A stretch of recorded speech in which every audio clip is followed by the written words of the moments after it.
Welcome to Get Paid for Your Pad, the definitive show on Airbnb hosting, featuring the best advice on how to maximize profits from your Airbnb listing, as well as real-life experiences from Airbnb hosts all over the world. Welcome. We are your hosts, Josefa Kapadia and Jasper Rivers. Get paid for your pad. Get paid for your pad. Get paid for your pad. Get paid for your pad. Get paid for your pad. Get paid for your pad. Hello, everybody. Welcome back to another episode of Get Paid for Your Pad. Today we have a special guest named Kimberley Barker, and she resides in Buffalo in the great state of New York. And she's got a really interesting story. She's an entrepreneur herself, a very, very cool path, and we're going to let her tell her story and share her story with everybody, as well as her really successful brand new Airbnb listing. So without further ado, Kimberley, welcome to the show. Hi, thank you so much. It's fun to be here. So glad to meet everybody. Yeah, we're very excited to have you too. Now, before I want to hear your story, because I know you have a great one.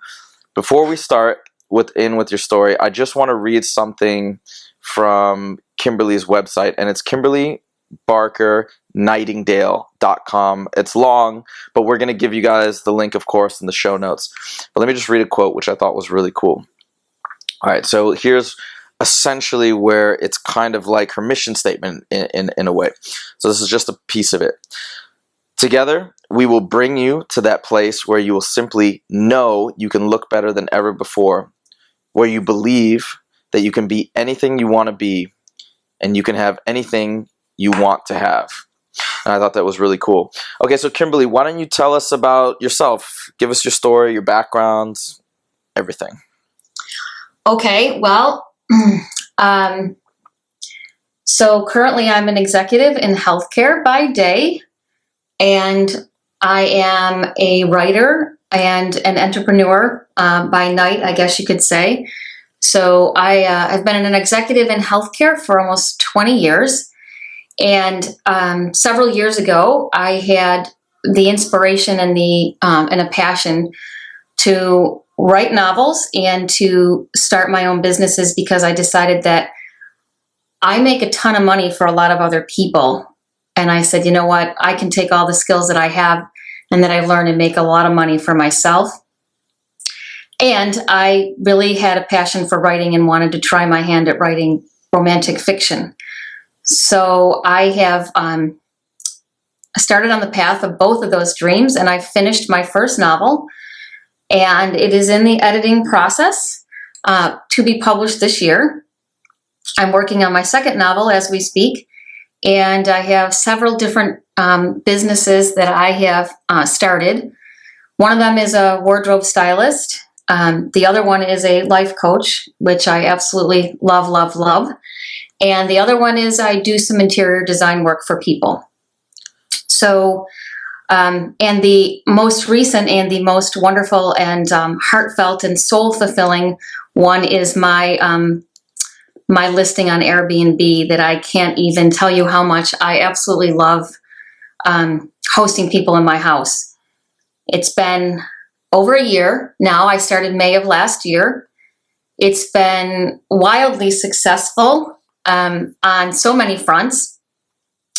The first week I started, my mother was in the hospital and nearly died a couple of times while I was doing this, and I just persevered because I just loved the people I was meeting from all over the planet. I've had people in my house from Russia, Singapore, Hong Kong, Australia, Germany, Denmark, as well as the US. So I just persevered through that. My mom is healthy and happy, and I have continued on with my Airbnb, and it's been so successful that I was compelled to open a second room not 3 weeks ago, which I am booked almost daily with both of them. So I made the decision 2 weeks ago to give my notice in my corporate position as a healthcare executive as of October 31st. And I will be focusing all of my efforts on my writing, my Airbnb hosting, and consulting and life coaching, and bringing the world the knowledge that I have of all those things. So that's my story in a nutshell. Very cool. It's so interesting because it sounds like you obviously have a lot of different passions, and I'm just curious to know, and we're going to come back to your Airbnb listing. I just want to talk a little bit more about all these passions you have. So as you were working as an executive, how did you, because I imagine you must have had the urge or the inclination to write, especially the fiction romance. What happened on a daily basis that you said, okay, well, not today, or right? Like, what was going on in your mind during that period? Well, so there was the way I started writing. I actually was running a startup business for a local health plan. So I grew that business to a little pea pod and grew it to a regional business, and then I began to look for international and national partners for the business. And as often happens, the partnership discussions led into an acquisition discussions, and I found myself for the first time not working. So in the corporate position, and I said, you know what, I'm going to write a novel, which is what I wanted to do. So I started writing, and then what happened was I'm like, okay, as most authors will tell you, it is not this all of a sudden you get an epiphany and you write for 2 days straight and you don't eat. That's not really the way it happens most of the time. Most authors find what works for them in a disciplined process. So what I did, I set up a focused time frame for myself, and from like 9 to 2 in the morning, I would just write. And I would get up like every half hour. I would go throw a lot of laundry in, and then I would just go back to my writing. And then at 2 o'clock in the afternoon, I just did whatever I wanted to do. Then when I decided that, oh yeah, well, I'm out of money and the mortgage needs to be paid, I went back to corporate America and started another executive position. And then what I did was I got up every morning at 5:30 and I wrote for an hour or two before I went to work. And then I came home and because my executive career doesn't end at 5, so between about 8:30 and 11, I wrote as well until I finished the book. And it took me 6 years. Wow, so, that's very impressive, Kimberly. It's wow. I'm kind of speechless. To put in that much effort for such a long period of time is definitely something to be respected. Thank you. Well, I'm mindful of a quote from Julia Cameron, who said, she wrote the book The Artist's Way, and she said, you know what? You just have to show up at the page. There's a really cool podcast, by the way. If you've heard, Tim Ferriss, he wrote the 4-Hour Workweek. I highly recommend you check it out because he often has really accomplished people, but a lot of times it's authors, and they talk about the process and the creative process, and they've talked about writer's block and why it's actually a nonsense thing because of exactly what you said. It's really all about setting a routine and just going. So okay, awesome, really cool. I love talking about this stuff. I have Tim Ferriss's book. I've read it. It's actually on my bookshelf right next to me.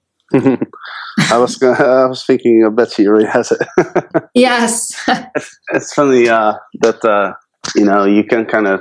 It's a certain type of people that read these books, and well, first of all, congratulations with finishing the book. That's a great accomplishment. But let's get into the Airbnb business. My first question would be, how did you get started with Airbnb? How did you hear about it? So, one of my other disciplines in my life is when I'm not writing, I spend an hour to an hour and a half in the morning writing what Julia Cameron again calls the morning pages. So I write 3 freehand pages every day. And then I allow myself study time for my own self-improvement and my own education. So during one of those times in the morning, I was just kind of having some random thoughts, writing, searching the internet, just, like you said, I think like people attract each other. So people like Tony Robbins and Bob Proctor and Wayne Dyer are some amazing teachers in my life. And I bumped into the site while at one of those morning sessions, and I'm like, what is this? So I started reading about it. I'm like, oh my gosh, this is really cool. I want to do this. And my friends, when I decided to do it, I was going to do it in 2011. Then I'm like, I'm not really sure. I'm a single woman. I don't know. And then in 2012, I'm like, I'm doing it. That's it. I made a decision, which that's how things start, doesn't it? It's all about a decision. So I made the decision. I cleaned out the room on a Saturday, put the listing up on a Saturday, went to dinner with my girlfriends. I had a booking that night. Wow. That's how I started. That's amazing. And so what kind of listing do you have? Is it a full house, or is it a room, or? So it's a full house. I actually live in the house. So it's a room on the first floor of the house. And I also have a second room, as I mentioned. So the 2 rooms are on the first floor of the house with a bathroom right next to each of the rooms. And the kitchen, the living room, there's a beautiful sunroom. The dining room are all on that same floor. So it's a perfect opportunity for the guests to share all the common space with me, because my bedroom, my office, and my bathroom are all on the second floor. So it's a great opportunity for the guests to have privacy. They can use the common areas. We can engage each other in conversation if the guest so desires, and I can also have my private time and they can have theirs as well. So my house is really set up well for this type of scenario. And what's your area like that you live in? So for example, and on top of that question, tied into that, is what are the types of people that you find are visiting your area? So there's several reasons why people come here. So they come here to visit Niagara Falls. They come here. My house is situated 5 minutes from the University of Buffalo. Both campuses, they come here for business purposes. A lot of people come here for family weddings and to visit elderly parents. So it's a whole host of reasons, but those are the most common ones. I see.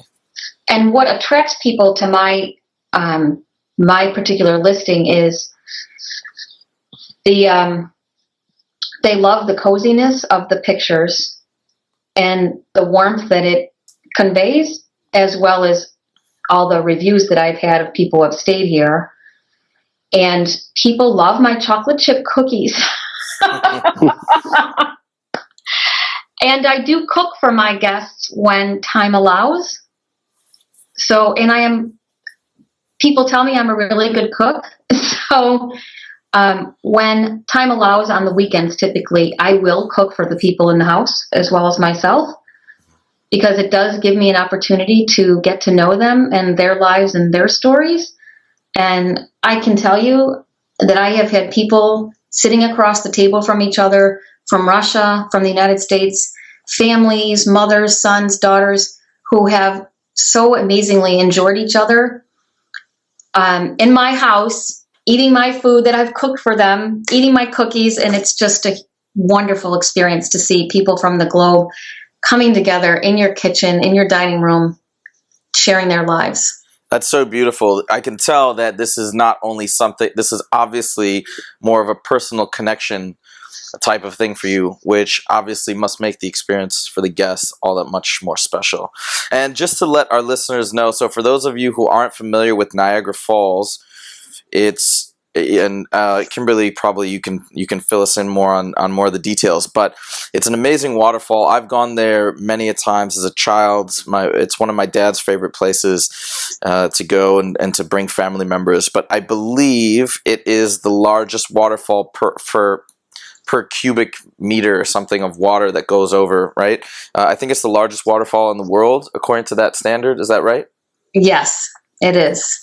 And it's a beautiful area. There's an American side and a Canadian side. It sort of straddles the border, but it's really cool. So that's awesome. And so you get a mix. It sounds like of tourists and of students and of business people. Yes. Mm-hmm. Okay, that's really cool. And now, when you cook your meals and your dinners, is it something that you said again when time allows? Is it something that you usually plan out ahead of time, or it's just sort of an impromptu thing? It's usually impromptu, and it depends on. So if I have a guest that's arriving during the evening hours and I'm home cooking, I will, because it's just who I am, I will offer them some food and we will end up enjoying each other over dinner. If what I typically do is I talk to the guests before they come to me and I ask them, do they have any food sensitivities? Are there food allergies? Because I will let them know that I will make them a light breakfast or a full breakfast, time depending on their schedule and mine. And so we're already having those discussions before they even walk in the door. And as well as my cookies, I don't want to put peanuts in my cookies if they're allergic, etc. So those conversations occur prior to them even coming. And then we just kind of, based on their schedule and mine, we just say, okay, who's in for breakfast in the morning? And everybody, people will raise their hands or say, you know what, we just have to get on the road. And so we kind of work it out together and it works well. I'm curious, do you charge for breakfast? No, it is included in the price.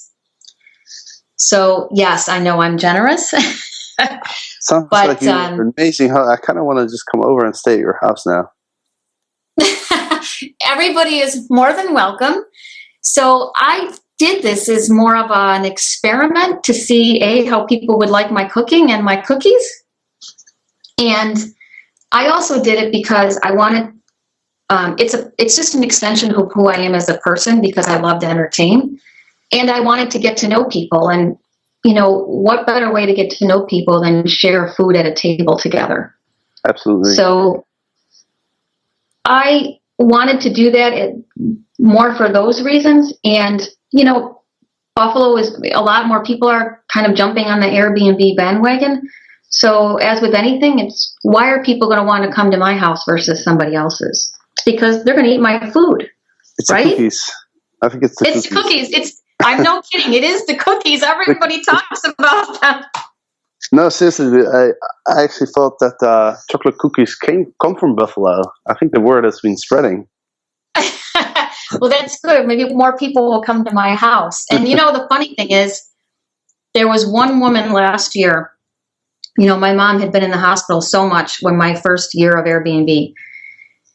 And I am the responsible daughter that takes care of my mom. So there was one guest I had not been able to make cookies for from a time perspective. And do you know, she gave me that feedback. She said, I want those cookies. So this summer, I'm going to ship her my cookies so that you should maybe start a business selling those cookies. Yes. I can see a multi-billion-dollar company arise from this. You know what? It's not an idea I haven't thought about, Jasper, for sure. So sure, right. Just on the note of these cookies, let me just read one of these reviews just to show all our listeners what's going on in the hype. Okay, so Kimberley is the most warm and wonderful lady who consistently goes over and beyond for her guests. Now let me jump to the cookie part. The house is immaculate, clean, and comfortable with coffee, delicious homemade cookies, and organic bread on offer. You'll not be disappointed, I assure you. But so I will not. And then hold on. Therefore, I could not really recommend Kimberley any higher, and I hope we'll stay in touch. Glowing review, and there's tons of these all throughout, just basically saying what a great host she is. So that's great. Thank Good. you. So I think we can establish that you're doing a pretty good job. Now, before you started, did you have any concerns about getting like random people from the internet in your house? I did. In fact, I had installed 2 locks on the bathroom door and the guest bedroom door to ensure their privacy. And I also have locks on my upstairs, my bedroom door in my office too. So just to ensure everybody felt safe and I felt safe. I also have a great network of male friends and female friends that are aware that I'm doing this, so that they know that I have guests in the house at any given time. So when I started this, I just let everybody know that yes, I'm starting to have guests in the house, and just if they receive a text from me, and we kind of had a secret code, just if I ever felt uncomfortable, because my friends don't live too far from me. Once I got the 3rd or 4th guest coming in the door, I don't have a concern in the world. And I've had, I don't even know, countless people in my house now that I make it a point to meet every guest that comes to my house. And I work it out such that I do that. And then when I give them the key, it's from me personally. And that gives me an opportunity to really get a sense of the person. Not only do I get a sense of them through email, because I do engage them in an email exchange prior to them coming, and I meet them face to face. So it gives me an opportunity to kind of get a gut feel and to see how they're going to react to my animals, because I do have 2 cats in the house, which I am very visible on my profile about, because I want to make sure that people who are allergic are aware. So I'm not afraid now, and I certainly, after the 4th guest, my fears and concerns of that washed right away. Do you have, and so you said you always like to make a point to get to know your guests or to meet them. Is that always at check-in, or do you have an automated check-in process in place? Nope, it's a face-to-face check-in. I meet everybody that comes here. Okay, awesome. And what about for entry in and out of the home? Do you provide keys, or do you have a keyless entry system? I provide them keys. Mm-hmm. Now, I have looked at that keyless entry system. I have not engaged in that yet, but and I do love the concept. But they do have keys, and I've been lucky. No one's lost them. So one person who lives in Canada started to take off with one, but I was able to grab her before she actually left. So I haven't had any problems, but I do like the idea, and I am investigating the keyless entry system. Cool. So we have a section, we actually just released a video where we talk about a few keyless entry systems, and then we also have a section in our book about it that's going to be coming out on Kindle on August 26th. So it's kind of a new section that we just added, but so hopefully you can get some more information there. But we've had a lot of oh, go ahead. Sorry. I already read it. Oh, cool. And I read the book already. So I bought the book, the ebook, and what actually piqued my interest in to connect with you guys. So, Kimberley, I'm really interested to hear what you think about the book.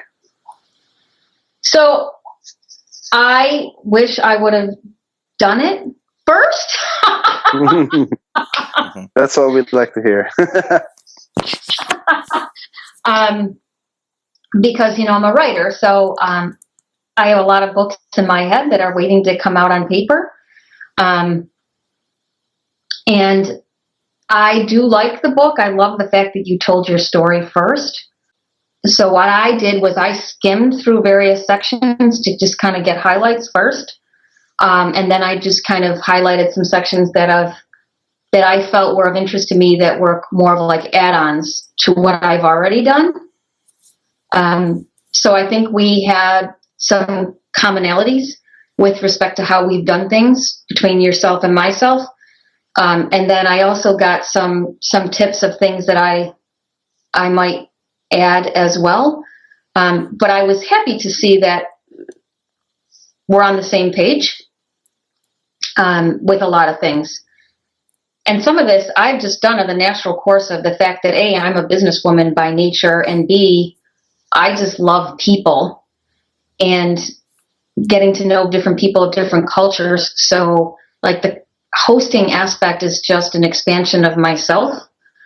The business part is just an expansion of what I do every day. So I enjoyed the book. I thought the format was very easy to read. And I think it was a great start with just telling your story, because I think people learn a lot by hearing other people's stories. Absolutely. So, and that's one of the reasons that we started this podcast as well. I would love to hear any advice or tips that you have for other Airbnb hosts. oh gosh. Well, I think, the interesting thing is when I started to connect with you, Jasper, several guests that have come into my house have asked me to help them and coach them on hosting. So I chuckled to myself because I'm like, this is exactly what Jasper and I had been talking about, right? And so the first thing I told people was, A, you have to be yourself, and B, you have to listen to your guests and really understand how much, if you're going to do what I do, as far as you're going to live in your house and you're going to rent your rooms and you're going to, the actual guest is going to see you, and you really have to be in tune to your guests and understand how much they want to engage with you and how much they just want their private space. By the nature of the fact that I meet everybody and I'm a people person, I can immediately tell how it's going to go as far as the level of engagement. And you can also tell by, and flesh that out by the reasons people are coming to your house to begin with. So, for example, I had somebody who came here who was studying for the bar exam, because New York State's bar exam is one of the toughest in the country, along with California. So there's several people who have come to my house to study for the bar. So they want quiet. They don't want to engage with you a whole lot. They just want to be in their room. They want Wi-Fi. They want to go running, and that's it. They want a cup of coffee, maybe some food, and they're done, right? They don't want to be in long conversations with you. So I respect that, and I just kind of do my thing and let them do their thing, and we go on our way. Now, there are other guests, like I had a mother and her daughter who were here for a bowling tournament for the young girl. They were with me for almost a week. We had a ball together. We played games at night together, shared popcorn, watched movies, had a lot of laughs. I was with them and spent time with them every day, of the week. So again, it's just, you have to feel out your guests and understand what their needs are. That's really cool. I can relate with the bar exam story. I actually took the California bar. That was one of the most stressful periods of my life, and I definitely appreciated quiet study time during that period. So I know that the people aspect and meeting people has been a huge part of your experience, but I'd love to just hear you talk a little bit about the financial impact. So what has renting out your place on Airbnb, what has that enabled you to do as far as in a financial sense? So, oh my God, it's been wonderful. So I had a fire in my house 7 years ago and had a number of expenses as a result of that fire that had incurred. And I had been looking at a number of ways to just kind of pay those off and kind of make sure and pay them off quickly. So I thought, wow, this is a great idea. This is going to blend everything I love. I love my house. I love spending time in my house. I love people, different cultures, entertaining, and I'm going to get money to help pay off these renovation expenses. So, and that is exactly what has happened. So I've used the money basically to pay off those renovation expenses, and it's been extremely helpful. That's fantastic. Kimberly, it has been a real pleasure to hear your story. You're obviously a very passionate host and a really good one at that. And it's terrific that you've gotten to spread the word and give some advice to people. So again, guys, this is Kimberly Barker. She is an author, a life coach, doing all these cool things. Kimberly, go ahead and plug your website, as well as if you have a title for your book. I'm sure the listeners would love to hear that as well. Oh, thank you so much. So my website is www.kimberleybarkernightingale.com. And it's long. I apologize for that, but it's Nightingale, just like the bird. And it's Kimberley with L-E-Y, because people oftentimes spell it wrong. And the book is called The Miracle of a Broken Heart. So I would love it if people would read the first chapter, which is on my website. And if people want to be first out to test the book and read it, I'd be happy to send it to them. So, and share the book with anybody who'd like to read it. So thank you guys so much for your time. I really appreciate this. Has been such fun. Yes, it has been super fun for us as well. And if we do plan another family trip to the falls, I will definitely be pinging you for sure. Oh, great. Peace. Oh, Jasper, good to meet you. It's great. Thanks for being on the show, Kimberly. It's been a real pleasure to have you on. Oh, it's been fun. Thank you. Nice to meet both of you. Have a great day. You too. And guys, all this information can be found in our show notes. You can get our show notes at www.getpaidforyourpad.com/podcast. And to get more information about how to be an excellent Airbnb host, you can download the first 3 chapters of our book at www.getpaidforyourpad.com. And one other quick announcement. Our book will be launched on Kindle August 26th. All right, so Get Paid for Your Pad will be on Kindle August 26th. And if you get up there on the 26th, you'll be able to get a copy of our book for free. All right, guys, another episode in the books. Kimberly, thanks again. And we'll see you guys next time every Monday and Thursday. Take care. Bye-bye. Get paid for your pad. Get paid for your pad. Get paid for your pad. Get paid for your pad. Get paid for your pad. Get paid for your pad.